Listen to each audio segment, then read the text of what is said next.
ദ്രോണാചാര്യരുടെയും കൃപാചാര്യരുടെ സഹോദരി കൃപിയുടെയും പുത്രൻ. ജനിച്ച ഉടനെ ദേവേന്ദ്രന്റെ വാഹനമായ ഉച്ചൈസ്രവസിനെ പോലെ ഭയാനകരമായ ശബ്ദം പുറപ്പെടുവിച്ചതിനാൽ ഈ ശിശുവിന് അശ്വത്ഥാമാവ് എന്ന പേര് നൽകണമെന്നൊരശരീരി ഉണ്ടായതിനാൽ ദ്രോണർ തൻ്റെ പുത്രന് അശ്വത്ഥാമാവ് എന്ന പേര് നൽകി. അശ്വത്ഥാമാവ് അതിസമർത്ഥനായ യോദ്ധാവായിരുന്നു. അർജുനനും അശ്വത്ഥാമാവിനും ദ്രോണർ മറ്റ് ശിഷ്യന്മാർക്കറിയാത്ത പല നിഗൂഢ വിദ്യകളും ഉപദേശിച്ചു കൊടുത്തു. വെറും ഒരു പുൽക്കൊടിയിൽ നിന്ന് പോലും ബ്രഹ്മശിരസ് പോലുള്ള ദിവ്യാസ്ത്രങ്ങളെ പ്രകടമാക്കുവാൻ അശ്വത്ഥാമാവിന് സാധിച്ചിരുന്നു. ജന്മനാൽ തന്നെ അദ്ദേഹത്തിൻ്റെ നെറ്റിയിലെ ചൂടാമണി എന്ന രത്നം മൂലം ദേവന്മാരെയോ അസുരന്മാരെയോ അസ്ത്രങ്ങളെയോ രോഗങ്ങളെയോ ഭയക്കേണ്ട കാര്യമില്ലായിരുന്നു. ഈ രത്നത്തിൻ്റെ ശക്തി മൂലം അദ്ദേഹത്തിന് വിശപ്പും ദാഹവും അനുഭവപ്പെടില്ല. ഒടുവിൽ അശ്വത്ഥാമാവിന് ആ രത്നവും നഷ്ടമായി. ശ്രീകൃഷ്ണ ശാപത്താൽ സകല വ്യാധികളും പിടിപെട്ട് 3000 ആണ്ട് ഭൂമിയിൽ അലഞ്ഞു തിരിഞ്ഞു ഒടുവിൽ കലിയുഗത്തിൽ ഭഗവാന്റെ അവതാര പിറവിയോടെ ശാപമോക്ഷം ലഭിക്കുന്നതിനായി ചിരഞ്ജീവിയായി ജീവിക്കുന്ന അശ്വത്ഥാമാവിൻ്റെ കുരുക്ഷേത്ര യുദ്ധത്തിലെ പോരാട്ടത്തിൻ്റെ കഥ. ഏവർക്കും ഇതിഹാസ എപ്പിക്കിലേക്ക് സ്വാഗതം.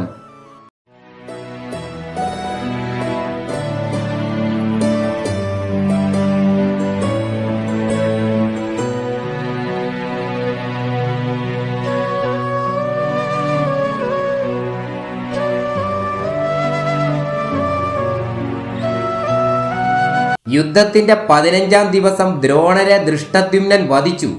ഇത് കണ്ട് കൗരവ സൈന്യം ഭയന്ന് പിന്തിരിഞ്ഞോടി. ഈ സമയത്താണ് അശ്വത്ഥാമാവ് പടക്കളത്തിലേക്ക് വരുന്നത്. പിന്തിരിഞ്ഞോടുന്ന കൗരവ പടയെ കണ്ട് കാര്യമൊന്നും മനസ്സിലാകാതെ ദ്രൗണി ദുര്യോധനോട് ചോദിച്ചു, രാജാവേ, എന്താണ് സൈന്യങ്ങളൊക്കെ പിന്തിരിഞ്ഞോടുന്നത്? അങ്ങും പരിഭ്രമിച്ചു നിൽക്കുന്നല്ലോ. ഏതു മഹാരഥൻ മരിച്ചിട്ടാണ് അങ്ങയുടെ പട ഈ നിലയിലായത്? ഒന്നും തന്നെ അശ്വത്ഥാമാവിനോട് പറയുവാൻ കഴിയാത്ത വിധം അവശനായിരുന്നു ദുര്യോധനൻ. അവൻ്റെ കണ്ണുകൾ നിറഞ്ഞിരുന്നു. സമീപത്ത് നിന്ന കൃപാചാര്യനെ ദുര്യോധനൻ ദയനീയമായി നോക്കി. യുധിഷ്ഠിരൻ അസത്യം പറഞ്ഞതും ദ്രോണാചാര്യർ ആയുധം താഴെ വെച്ചതും ദൃഷ്ടദ്യുമ്നൻ ആചാര്യനെ വധിച്ചതുമായുള്ള എല്ലാ കാര്യങ്ങളും കൃപാചാര്യൻ അശ്വത്ഥാമാവിനോട് പറഞ്ഞു. പിതാവിൻ്റെ മരണവാർത്ത കേട്ട് ദ്രോണപുത്രൻ ചവിട്ടേറ്റ സർപ്പത്തെ പോലെ അത്യന്തം കോപിഷ്ഠനായി. ചുവന്ന് കലങ്ങിയ കണ്ണുകൾ തുടച്ചുകൊണ്ട് അവൻ പറഞ്ഞു, ദുര്യോധന, പോരിലേർപ്പെടുന്നവർക്ക് ജയമോ തോൽവിയോ രണ്ടിലൊന്ന് നിശ്ചയമാണ്. എൻ്റെ പിതാവ് വീരസ്വർഗം പ്രാപിച്ചു എന്നതിൽ എനിക്ക് സംശയമില്ല. എങ്കിലും ആ പാഞ്ചാലൻ എൻ്റെ പിതാവിൻ്റെ മുടി ചുറ്റിപ്പിടിച്ച് കഴുത്ത് വെട്ടിയെന്നോർക്കുമ്പോൾ ഞാൻ ജീവിച്ചിരിക്കുകയാണ് എൻ്റെ പിതാവ് ഇങ്ങനെ അപമാനിതനായത്. അതിനാൽ ഇതുപോലെ ഞാൻ ദൃഷ്ടദ്യുമ്നനെ വധിക്കും. പാഞ്ചാലരെ എല്ലാം ഞാൻ സർവശക്തിയും പ്രയോഗിച്ചു മുടിക്കും. ഇത് സത്യം. ദ്രോണരുടെ മരണത്തോടെ ഭയന്നോടിയ കൗരവപ്പട അമിത ആവേശത്തോടെ യുദ്ധസന്നദ്ധരായി വരുന്ന ശബ്ദ കോലാഹലം കേട്ട അർജുനൻ യുധിഷ്ഠിരനോട് പറഞ്ഞു, രാജാവേ, ആ ഗർജനം കേട്ടിട്ട് അങ്ങയ്ക്ക് ആളെ മനസ്സിലാകുന്നില്ലേ? അത് ശൂരനായ കൃപിസുതൻ അശ്വത്ഥാമാവാണ്, ദ്രോണന്റെ വത്സലപുത്രൻ, പോരിൽ ദേവേന്ദ്രന് തുല്യൻ, ഗാംഭീര്യത്തിൽ കടലിനൊത്തവൻ, പോരിൽ ഒട്ടും നടുങ്ങാത്തവൻ. ആരെയാണോ അസത്യമായ ക്രിയ കൊണ്ട് ദൃഷ്ടദ്യുമ്നൻ കൊന്നത് അവനുള്ള കാലന്റെ ഗർജനമാണ് അങ്ങ് കേൾക്കുന്നത്. എൻ്റെ ഗുരുവിൻ്റെ മുടിയിൽ പാർഷദൻ ചുറ്റിപ്പിടിച്ചു. അത് അശ്വത്ഥാമാവ് ഒരിക്കലും പൊറുക്കുകയില്ല. അവനോട് എതിർക്കുവാൻ ഞാൻ ഒരുക്കമല്ല. അങ്ങ് ധർമ്മിഷ്ഠനാണ് പോലും. എന്നിട്ട് ചെയ്തതോ ഉത്കടമായ അധർമ്മം. രാജ്യം കൊതിച്ച് അസത്യം കൊണ്ട് ഭവാൻ ഗുരുപൂജ ചെയ്തു. ഈ ചരാചരങ്ങൾ ഉള്ളിടത്തോളം കാലം ഭവാന്റെ ഈ ദുഷ്കീർത്തി നിലനിൽക്കും. ഞാൻ എതിർത്തിട്ടും അദ്ദേഹത്തെ വധിച്ചു. സ്വന്തം പുത്രനേക്കാൾ കൂടുതലായി അദ്ദേഹം എന്നെ സ്നേഹിച്ചിരുന്നു. എൻ്റെ മുന്നിൽ വെച്ച് ഞാൻ കാണുക അദ്ദേഹം വധിക്കപ്പെട്ടു. ഇനി ഞാൻ എന്തിനു ജീവിച്ചിരിക്കണം? അർജുനന്റെ വാക്കുകൾ കേട്ട ഭീമൻ വല്ലാതെ ക്ഷോഭിച്ചു. ഇത് കേട്ട ദൃഷ്ടദ്യുമ്നൻ അർജുനനോട് പറഞ്ഞു, ധാർമ്മികനായ നീ എന്നെ ഗുരുഘാതകൻ എന്ന് പറഞ്ഞ് നിന്ദിച്ചു. ദ്രോണനെ വധിക്കുവാൻ വേണ്ടി അഗ്നിയിൽ നിന്ന് ജനിച്ചവനാണ് ഞാനെന്ന് നിനക്കറിയില്ലേ? ക്ഷത്രിയന്റെ ധർമ്മം കൊല്ലുകയോ കൊല്ലപ്പെടുകയോ ആണ്. ഞാൻ എൻ്റെ ശത്രുവിനെ വധിച്ചത് ധർമാനുസരണമാണ്. ഈ ശിഷ്യദ്രോഹി ദ്രോണൻ ചത്തു. നീ ഇനിയും യുദ്ധം ചെയ്ത് ജയിക്കുവാൻ നോക്കുക. ദൃഷ്ടദ്യുമ്നനോട് ആരും മറുപടിയൊന്നും പറഞ്ഞില്ല. എന്നാൽ പാഞ്ചാലന്റെ വാക്ക് സാത്വികിക്ക് തീരെ ഇഷ്ടമായില്ല. അവൻ ചൊടിച്ചുകൊണ്ട് പറഞ്ഞു, ദൃഷ്ടദ്യുമ്ന, ഈ കൊടും പാപം ചെയ്ത നിന്നെ കാലം നിന്ദിക്കും. മുടി ചുറ്റിപ്പിടിച്ച് ധർമ്മിഷ്ഠനായ ഗുരുവിനെ വെട്ടിക്കൊല്ലുന്ന നീചന്മാരുണ്ടോ ഈ ലോകത്തിൽ? മഹാപാതകം ചെയ്തിട്ട് സജ്ജന സഭയിൽ നിന്ന് ഇപ്രകാരം പറയുവാൻ നിനക്ക് ലജ്ജയില്ലേ? മേലിൽ ഇത്തരം വാക്കുകൾ എൻ്റെ മുന്നിൽ വെച്ച് പറഞ്ഞാൽ ഈ ഗദ കൊണ്ട് നിന്റെ കഥ ഞാൻ കഴിക്കും. ഇത് കേട്ട ദൃഷ്ടദ്യുമ്നൻ പുച്ഛത്തോടെ പറഞ്ഞു, സാത്വികി, അടി മുതൽ മുടി വരെ നീ പാപാത്മാവാണ്. അതുകൊണ്ടാണ് നീ അസഭ്യം പുലമ്പുന്നത്. അർജുനന്റെ അസ്ത്രമേറ്റ് വലതുകരം ഛേദിക്കപ്പെട്ട ഭൂരിശ്രവസ് പ്രായോപവിഷ്ടനായിരിക്കുമ്പോഴല്ലേ നീ അവന്റെ കഴുത്തു ഛേദിച്ചത്? ഓ, എന്തൊരു ധീരപ്രവൃത്തിയായിരുന്നു അത്! എന്നിട്ട് പൗരുഷം പറയുന്നു.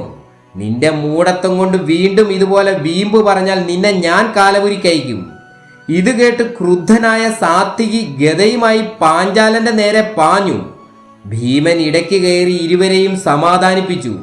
ഈ സമയം പാണ്ഡവ സൈന്യം നോക്കി നിൽക്കെ ദേവസേനയെ നയിക്കുന്ന ദേവേന്ദ്രനെ പോലെ ക്ഷോഭിച്ച അശ്വത്ഥാമാവ് സിംഹഗർജനത്തോടെ പോർക്കളത്തിലേക്ക് പ്രവേശിച്ചു. പാണ്ഡവ പാഞ്ചാല സൈന്യങ്ങളെയും യുധിഷ്ഠിരൻ ഉൾപ്പെടെയുള്ള അവരുടെ എല്ലാ നേതാക്കന്മാരെയും ഉന്മൂലനാശം വരുത്തുമെന്നുള്ള ദൃഢപ്രതിജ്ഞയോടെയാണ് അശ്വത്ഥാമാവ് പോർക്കളത്തിൽ പ്രവേശിച്ചത്. പ്രത്യാസ്ത്രങ്ങൾ ഒന്നുമില്ലാത്ത നാരായണാസ്ത്രം കൊണ്ടാണ് പ്രതിയോഗികളെ സംഹരിക്കാൻ അശ്വത്ഥാമാവ് തീരുമാനിച്ചത്. ഭഗവാൻ നാരായണൻ ദ്രോണന് നൽകിയതാണ് നാരായണാസ്ത്രം. ഇത് നൽകുമ്പോൾ ഭഗവാൻ ദ്രോണനോട് പറഞ്ഞിരുന്നു, ശത്രുവിനെ നശിപ്പിക്കാതെ ഈ അസ്ത്രം ഒരിക്കലും പിന്തിരിയുകയില്ല. ഈ അസ്ത്രം ആരെയൊക്കെ വധിക്കുകയില്ലെന്നുള്ളത് അറിയുവാൻ വിഷമമാണ്. അവധ്യന്മാരെയും ഈ അസ്ത്രം വധിക്കും. അതുകൊണ്ട് പെട്ടെന്നുള്ള കോപത്താൽ ഈ അസ്ത്രം ആരിലും പ്രയോഗിക്കരുത്. പിന്നെ എതിരാളി തേരും അസ്ത്രവും മറ്റ് ആയുധങ്ങളും ത്യജിക്കുകയും എനിക്ക് ജീവൻ തരണേ എന്ന് യാചിക്കുകയുമാണെങ്കിൽ ഈ അസ്ത്രം അങ്ങനെയുള്ളവരെ ദ്രോഹിക്കുകയില്ല. അശ്വത്ഥാമാവ് നാരായണാസ്ത്രത്തെ ആവാഹിച്ച് പാണ്ഡവ സൈന്യത്തിന് നേർക്ക് തൊടുത്തുവിട്ടു. നാരായണാസ്ത്രം പ്രത്യക്ഷപ്പെട്ട സമയത്ത് പെട്ടെന്ന് കൊടുങ്കാറ്റടിച്ചു. കാർമേഘങ്ങളില്ലാതെ ഇടിമുഴങ്ങി. ഉയർന്നു നിന്നിരുന്ന ഗിരിശൃംഗങ്ങൾ തകർന്നു വീണു. പോർക്കളം മുഴുവൻ കൂരിരുട്ട് പടർന്നു. അശ്വത്ഥാമാവ് നാരായണാസ്ത്രം പ്രയോഗിച്ചുവെന്ന് ശ്രീകൃഷ്ണന് മനസ്സിലായി. ഈ അസ്ത്രം ബാധിക്കാതിരിക്കുവാൻ എല്ലാവരും ആയുധം ഉപേക്ഷിച്ച് തേരിൽ നിന്ന് ഭൂമിയിലിറങ്ങി നിന്ന് നാരായണാസ്ത്രത്തെ സ്തുതിച്ചാൽ മതിയെന്ന് ശ്രീകൃഷ്ണൻ എല്ലാവരോടും വിളിച്ചു പറഞ്ഞു. എല്ലാവരും അപ്രകാരം ചെയ്തു. വിശ്വത്തെ മുഴുവൻ ബാധിക്കുവാൻ പോന്ന നാരായണാസ്ത്രം ആരെയും ബാധിക്കാതെ എരിഞ്ഞടങ്ങുവാൻ തുടങ്ങി. എന്നാൽ ഭീമൻ മാത്രം ഭഗവാന്റെ നിർദ്ദേശം പാലിച്ചില്ല. അവൻ തേരിൽ കയറി അശ്വത്ഥാമാവിനെ എതിർക്കുവാൻ ഒരുമ്പിട്ടു. നാരായണാസ്ത്രം ഭീമന്റെ നേർക്ക് തിരിഞ്ഞു. ഭീമന്റെ രഥം അഗ്നിജ്വാലയാൽ മൂടപ്പെട്ടു. ഇത് കണ്ട ഭഗവാൻ ശ്രീകൃഷ്ണനും അർജുനനും ഓടിച്ചെന്ന് ഭീമനെ തേരിൽ നിന്ന് വലിച്ചിറക്കി ആയുധങ്ങൾ പിടിച്ചു മാറ്റി നിരായുധനാക്കിയതോടെ ഭീമൻ നാരായണാസ്ത്രത്തിന്റെ ബാധയിൽ നിന്ന് മുക്തനായി. ഘോരമായ നാരായണാസ്ത്രത്തിന് പോലും പാണ്ഡവരെ ഒന്നും ചെയ്യാൻ കഴിയാതെ വന്നപ്പോൾ ദുര്യോധനന് കടുത്ത നിരാശ തോന്നി. വീണ്ടും ഒരിക്കൽ കൂടി നാരായണാസ്ത്രം പ്രയോഗിക്കുവാൻ ദുര്യോധനൻ അശ്വത്ഥാമാവിനോട് ആവശ്യപ്പെട്ടു. എന്നാൽ നാരായണാസ്ത്രത്തിന് ആവർത്തനമില്ലെന്നും ആവർത്തിച്ച് പ്രയോഗിച്ചാൽ അസ്ത്രം പ്രയോക്താവിനെ തന്നെ നശിപ്പിക്കുമെന്നും ദ്രൗണി പറഞ്ഞു. നാരായണാസ്ത്രം ഫലിച്ചില്ലെങ്കിലും അശ്വത്ഥാമാവ് പോർക്കളം വിട്ടുപോയില്ല. അവൻ അട്ടഹസിച്ചുകൊണ്ട് ദൃഷ്ടദ്യുമ്നന്റെ നേർക്ക് പാഞ്ഞെടുത്തു. അവർ തമ്മിൽ അതിശക്തമായ യുദ്ധം നടന്നു. അശ്വത്ഥാമാവ് പല പ്രാവശ്യം ദൃഷ്ടദ്യുമ്നന്റെ വില്ലു മുറിച്ചു. ഒടുവിൽ അവന്റെ കുതിരയും തേരും നശിപ്പിച്ചു. സൂതനെ വധിച്ചു. അപ്പോഴേക്കും സാത്വികി ദൃഷ്ടദ്യുമ്നന്റെ രക്ഷക്കെത്തി. പിന്നീട് സാത്വികിയും അശ്വത്ഥാമാവും തമ്മിൽ ഏറ്റുമുട്ടി. പിതാവിന്റെ മരണവാർത്ത അശ്വത്ഥാമാവിനെ സംഹാര രുദ്രനാക്കി മാറ്റിയിരുന്നു. അശ്വത്ഥാമാവിന്റെ അസ്ത്രമേറ്റ് സാത്വികി മോഹാലസ്യപ്പെട്ട് തേരിൽ വീണു. സൂതൻ ഉടൻ തന്നെ തേര് പിന്നിലേക്ക് മാറ്റി അവിടെ നിന്നും സാത്വികിയുമായി രക്ഷപ്പെട്ടു. സാത്വികിയും പരാജയപ്പെട്ടത് കണ്ട് പാണ്ഡവർ അശ്വത്ഥാമാവിനോട് ഏറ്റുമുട്ടി. ഭീമൻ, അർജുനൻ, ബൃഹൽക്ഷത്രൻ എന്ന പൗരവ രാജാവ്, ചേതി രാജകുമാരൻ, സുദർശനൻ എന്നീ 5 മഹാരഥന്മാർ ഒന്നിച്ചു ചേർന്ന് അശ്വത്ഥാമാവിനെ ആക്രമിച്ചു. ദ്രോണപുത്രന്റെ പോരാട്ടം അവിശ്വസനീയമായിരുന്നു. ഒരേ സമയത്ത് 4 ഭാഗത്തു നിന്നും ഇടതടവില്ലാതെ വന്നുകൊണ്ടിരുന്ന അസ്ത്രങ്ങളെ നിർഭയനായി നേരിട്ട അശ്വത്ഥാമാവിന്റെ അസ്ത്രങ്ങളേറ്റ് ബൃഹൽക്ഷത്രനും ചേതി രാജകുമാരനും സുദർശനനും വധിക്കപ്പെട്ടു. ഭീമൻ വർദ്ധിച്ച കോപത്തോടെ ദ്രോണപുത്രനോട് ഏറ്റുമുട്ടി. എന്നാൽ അശ്വത്ഥാമാവിന്റെ കോപത്തിനു മുൻപിൽ പിടിച്ചു നിൽക്കുവാൻ ഭീമന് സാധിച്ചില്ല. ഭീമന്റെ സൂതൻ അസ്ത്രമേറ്റ് മോഹാലസ്യപ്പെട്ടു വീണു. നിയന്ത്രണമില്ലാതായി തീർന്ന കുതിരകൾ തേരും വലിച്ചുകൊണ്ട് പോർക്കളത്തിന്റെ പുറത്തേക്ക് പാഞ്ഞു. ഭീമനും അശ്വത്ഥാമാവിന്റെ മുൻപിൽ പരാജയപ്പെട്ടതോടെ പാണ്ഡവ സൈന്യം പിന്തിരിഞ്ഞോടുവാൻ തുടങ്ങി. അർജുനൻ അവരെ തടഞ്ഞു. തുടർന്ന് അർജുനനും അശ്വത്ഥാമാവും തമ്മിൽ നേർക്കുനേർ പോരാട്ടം തുടങ്ങി. അശ്വത്ഥാമാവ് ശക്തമായ ആഗ്നേയാസ്ത്രത്തെ ആവാഹിച്ച് പാണ്ഡവ സൈന്യത്തിന് നേർക്കയച്ചു. അതിൽ നിന്ന് പലതരത്തിലുള്ള ആയുധങ്ങൾ പാണ്ഡവ പടയിലേക്ക് വീഴുവാൻ തുടങ്ങി. ക്രമേണ അഗ്നിജ്വാല താഴ്ന്നിറങ്ങി വന്ന് പോർക്കളത്തെ മൂടി ചുട്ടെരിക്കുവാൻ തുടങ്ങി. സൈന്യങ്ങൾ പ്രാണരക്ഷാർത്ഥം പോർക്കളം വിട്ടോടി. അഗ്നിസ്ഫുലിംഗങ്ങൾ കൃഷ്ണാർജുനന്മാരുടെ തേരിനെയും മൂടി. അവർ ദഹിച്ചു പോയെന്ന് കണ്ടു നിന്നവരൊക്കെ കരുതി. എന്നാൽ അഗ്നി ശമിച്ച് അസ്ത്രജ്യോതിസ് അന്തർധാനം ചെയ്തു കഴിഞ്ഞപ്പോൾ കൃഷ്ണാർജുനന്മാർ യാതൊരാപത്തുമില്ലാതെ സുരക്ഷിതരായിരിക്കുന്നതാണ് എല്ലാവരും കണ്ടത്. ഇത് കണ്ട് അത്ഭുതം കൊണ്ടും സന്തോഷം കൊണ്ടും പാണ്ഡവ സൈന്യം ആർത്തു വിളിച്ചു. അശ്വത്ഥാമാവ് നിരാശനായി തേർ പിന്തിരിച്ചു പോർക്കളം വിട്ടു പോകുവാൻ തുടങ്ങി. ആ അവസരത്തിൽ വ്യാസമഹർഷി അശ്വത്ഥാമാവിന്റെ മുൻപിൽ പ്രത്യക്ഷപ്പെട്ടു.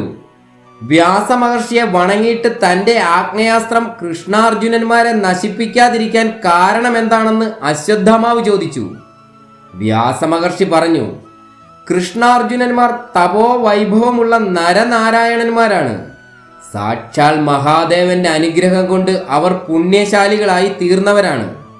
അവരെ ജയിക്കുവാൻ ആർക്കും സാധ്യമല്ല. അശ്വത്ഥാമാവ് നിരാശനായി വ്യാസമഹർഷിയെ നമസ്കരിച്ചു. അന്നത്തെ യുദ്ധം അവസാനിപ്പിച്ച് കൗരവ സൈന്യവും പാണ്ഡവ സൈന്യവും സ്വന്തം ശിബിരങ്ങളിലേക്ക് മടങ്ങി. അശ്വത്ഥാമാവിന്റെ സംഹാര താണ്ഡവം കുരുക്ഷേത്ര യുദ്ധത്തിൽ പിന്നീട് കണ്ടത് യുദ്ധത്തിന്റെ 18-ാം ദിവസം അർദ്ധരാത്രിയിലായിരുന്നു. ദ്രോണപുത്രൻ കലിയുടെ ആൾരൂപമായി പാണ്ഡവരുടെ സർവസ്വവും ചുട്ടെരിച്ച ആ രാത്രിയിലെ സംഭവങ്ങൾ വിശദമായി മറ്റൊരു വീഡിയോയിൽ